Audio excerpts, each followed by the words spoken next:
Sportclub Heerenveen. Die werd op het veld van SDS uit Jesterijn met 1-0 te winnen van MVV. En dus had keeper Erwin Mulder bij zijn debuut onder de lat bij de Veensters de 0. Mulder is een van de oudere spelers in de selectie en moet dit seizoen een belangrijke schakel worden.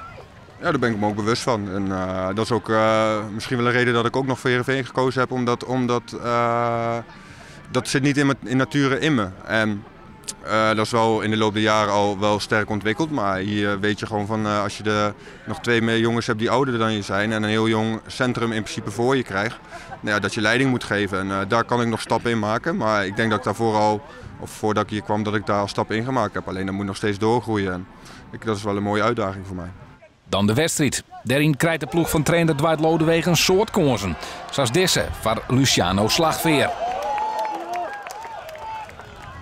Slagveer komt wel te scoren als Kaner Kaflan onderschept en hem voetendaliks jab stuurt. Hij leppelt de bal over doelman Koppens heen en zo staat het dan 1-0.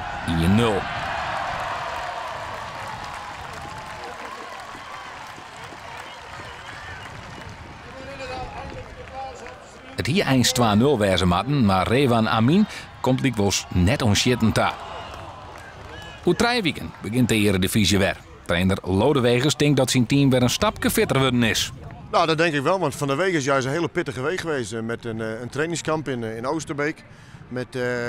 In zo'n derde week ga je met allerlei interval werk aan de gang. Dus in plaats van allerlei duurvormen ga je naar het sprinten en snelheid maken enzovoort. En nou, dat is wel pittig, dat gaat wel in de spiertjes zitten. Dus als je dat dan af mag sluiten die week met een wedstrijd tegen MVV, dan is het alleen maar goed. Dus dat is een mooie week geweest. Ja. De kwartier is de volgende oefenwedstrijd voor Sportclub Heerenveen. In Wierwoud is Almere City dan de tegenstander.